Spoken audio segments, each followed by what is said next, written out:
عارف إن في أكتر من مليار فيديو بيتم نشرهم يوميًا على الإنترنت؟ متخيل حجم الفيديوهات؟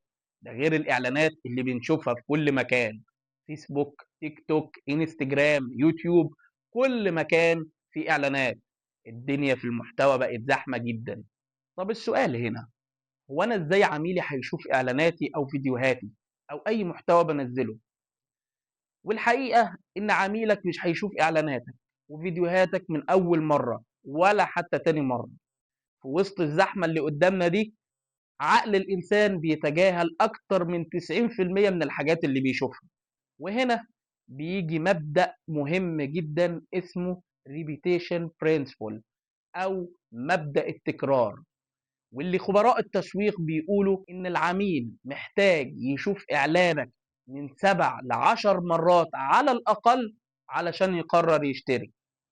يعني ما تتصورش إن إعلان واحد أو فيديو واحد كفاية مهما كانت جودة الإعلان أو الفيديو.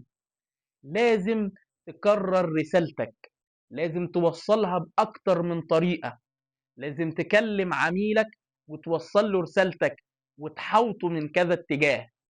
التكرار هو اللي هيخلق الألفة، والألفة هي اللي بتولد الثقة، والثقة اللي هتخلي عميلك يشتري. فالموضوع مش إنك تعمل إعلان كويس ولا فيديو جامد يتشاف مرة واحدة.